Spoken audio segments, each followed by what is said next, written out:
Hello YouTube world, it's Johnny Moe. That's right, it's sunny, no snow. Why is this on my truck? Are you serious? Hello YouTube world, well there it is. I mean, there you have it. It's 50 degrees outside, it's beautiful. The leaves are out, they're ready to be picked up. As you can see, it's been raining on and off all day. It's raining leaves. The leaves are ready. Johnny, why is you showing your truck, Johnny? Johnny! Well, let's go look what's in the front. So we got 1 to 3 coming tonight. Snow Squall has got a winter weather advisory for the snow belt, and she lifts, she sinks, she goes side to side. I just can't believe it's November 1st and I had to put this on. It was a fight. It's not something I wanted to do. If I sound frustrated, it's because I am. There you go. I got 4 pallets of salt sitting here. We're ready to rock if it happens. If it doesn't happen, then we take it all back off. But this is the problem when you're dealing with 4 seasons and you work all 4 seasons. You have to be ready to go. Have to be ready to go. Some things that I noticed that, the Boss TGIS 1100 is I see that the bolts, and this is rusting pretty well. And I sprayed this down with fluid film really, really well several times. Some of these bolts are rusted. A little disappointed in that. But like that right there, that's just simple. These should be all stainless steel. There should be no questions asked. And I have sprayed those several times with fluid film and Crown. So it's on, it's running, everything is running. For those of you who do snow removal, you know the feeling of hooking everything up and pushing the button and hoping everything works, because when it comes to snow removal, all these wires, they're filled with wetness and salt, and it just gets so nasty. And you guys know how that feels when you're just pushing everything together. The vibrator works, the spreader works, everything seems to be working very well. We'll find out tomorrow when we put some salt in there, see how it goes. And this is just so frustrating for us guys out here, because you want to get your work done, then you want to put everything away, then you want to put your stuff on, and you want to deal with 1 season at a time. When you deal with snow and it comes into November, you could literally be salting in the morning, mowing in the afternoon. That's how crazy it is up here in the Northeast. And that's probably going to happen tomorrow, to be honest with you. There will be no resemblance of snow by 10 o'clock, and this will all come off, and we will be right back to into the trailer doing everything that we usually do. So I spent yesterday morning, I did some leaf cleanups. I went and got some salt. I still got 4 more pallets to get to. I just wasn't ready for it yet. I'm not ready for my garage to be filled up with salt, but looks like that's just the way it's going to be. And so what I want to do is I want to throw a bonus onto this video. I want to talk about fall cleanups, how I charge, and what are my weapons of choice. So let's go look at a couple weapons I have. So I keep garbage cans in here. I keep the accelerator bag. These 3 bags are for my 30-inch push mower. So I keep those. If I'm not having a very busy day, meaning if I'm just going to take down some perennials, I'll pack those perennials in that can. I call that fall cleanup. So I'll cut down the fall perennials, I'll stuff them in that can, then I'll go to my dump stop, and I'll just carry the dump. I'll carry the cans to the dump instead of unhooking the trailer and pulling a tarp off. That's how I like to do it. That's how I usually do the majority of this. That accelerator does very good at picking up clippings. It does very good at picking up loose grass. It does very good at picking up leaf dust. And I use this right here. As you know, we've talked about this in the past before. I use that to suck out any fall clippings from anything that I would, like hedge trimmings. I'll use that, tap it on the rock, and that cleans it all up. Very good choice. And then that'll clean out cellar wells. I blow all the leaves down in the cellar well, and then I'll go down in there with that, and I'll suck out all the leaves. So that's that. So questions always seem to come up. Everyone has a different formula. Everyone has different weapons and how they do it. So how do I deal with leaves? I got this question a couple times. These are my weapons of choice as of right now. I'm not saying it's the best way. It's just a way. But you have to be diligent and you have to be on your game. You can't take a couple weeks off and expect this to work. Johnny said it was going to work, but it doesn't work. Well, this is the truth of the matter. So right here is a Toro blade. This Toro blade is atomic. As you can see, it has the little teeth back here. As you can see, the cutting edge only goes to this last tooth. Well, this is a Gator G5 blade.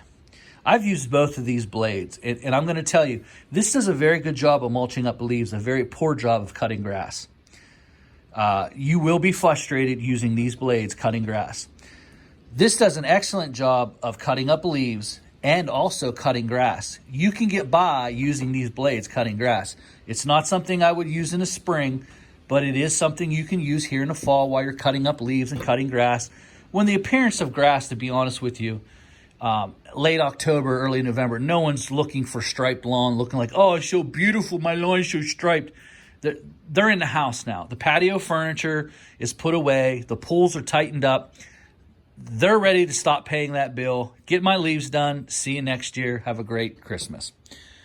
So these are the weapon of choice that I use. I blow out all the beds. I put these on both mowers. This set is for the 52-inch stand-on, and this set is for the Toro. I don't like these, so I'm not using them. So I blow out all the beds. I run over it. I make it to dust. If I can spread it out through the lawn, I do. Whatever's left, the dust is just not disappearing. It's not disappearing within the grass. It looks like it's overloaded. I'll take the backpack. I'll blow the dust around, and then I'll take the accelerator bagger, put it on the mower, right on the side there, and then I'll bag up the dust, and I'll either take the dust with me, or if there's a place I can throw it on property, that's what I do. That's how I handle leaves, but you have to be diligent. You can't take 2-3 weeks off and then say, oh, Johnny, it's just not working. You're not going to be able to do a full leaf drop in one time. So what happens is, get there 1 week, get it done, grind them up, blow them in, suck up anything that's left. Remember, everything dealing with leaves suck, whether you have a loader, a dump bed, it just all sucks. You got to blow them out to the curb, find a way to blow them out to the curb, and then suck it all up. I mean, I've done it both ways. You can use your zero turn as a plow. If you got caught in the backyard, the pal's not moving, you got to find a way to get it to the front. Some people buy leaf plows and push them out to the front. Remember, when you push leaves out to the front, it's harder to deal with them because they're all crunched together now. And those of you who have a loader, you know exactly what I'm talking about. Blown loose leaves to a curb are much easier to suck up than plowed up leaves or ground up leaves that are wet. Those tend to clog the spread. They seem to clog up the loader. Especially, it's really hard when you plow them out to the place where you're gonna do that. That's all work, guys, and you got to charge for that. So you get this question like, how do you do it, Johnny? How do you charge? Do you just double up the mowing and do it that way? I do not. Once October 15th sets in, I have a billing thing on my computer program. It is listed as a fall cleanup. Once the leaves start falling and I'm messing around with leaves, boom, it's called fall cleanup. What I do is I will blow out the beds real quickly. If there's leaves in the trees, I'm not going to sit there and try to make it perfect because it's going to be, by the next day, there's going to be leaves back in that bed. So I'm going to get it as good as I can, just get the bulk of it out, run it over. I then bill them an hourly rate for fall cleanup. Now, to be honest with you, most places will pay the same amount every single year, because it's about the same amount of work. I'm in there 2, 3, 4 times before the end of the year, and people are used to paying that. So once mowing stops, it goes to fall cleanup. That's how I bill them. It's an hourly rate. I go in, you plug in your hourly rate, time in, time out. That's the fairest way to do it. That's how I do it. It's how I've done it. There's people who just bill them around here. They bill them. They keep track of how much longer it took to mow the grass this time, and they keep those figures till the end, and then they bill them at the end one big fall leaf cleanup. I don't. I switch everything to a fall cleanup. It's an hourly rate. I tell them up front. I don't give them my hourly rate. I tell them, listen, my minimum is $90 for 1 hour's worth of work. If I'm there for 30 minutes or 45 minutes, it's $90 to do a leaf cleanup. That's just how I do it. That's my minimum cost. That's how I've raised it from 75 to 90, and I have not had issues. If someone balks at the $90 price, they can do it themselves. And it's just hard. It's hard work. No matter how you look at it, it's hard work. I did one yesterday. I cut down all the perennials. I did all the stuff, and had to haul it away. Had two cans and the accelerator filled with stuff, and had to haul away. Got to go dump. That's an extra 15 minutes, and so you got to do for all that. So that's why I say it's a $90 minimum, and then we go from there. I don't give prices. I just tell them it's a $90 minimum. I don't know how long it's going to be. It looks like your yard may take. So I've done it for so long, you can almost tell. You can almost count the trees and see how long it's really going to take you. You could tell by looking at it. If you're in a shaded lawn, if you're in a small lawn, and they've got 8, 9 trees, and that there's just no way that you're going to be able to grind them in, you have to know that you're hauling away those leaves. You got to figure it out. You just tell them, anywhere. It could be top end 300, low end 150. I'm not sure until I get in there and actually tear into it. That's how I do it. And I really don't give bids for leaves. I'm not looking to pick up leaves. I don't think leaves are very profitable. Johnny, I got a loader and we worked all through that. You can do that. I don't want to. I've had a loader.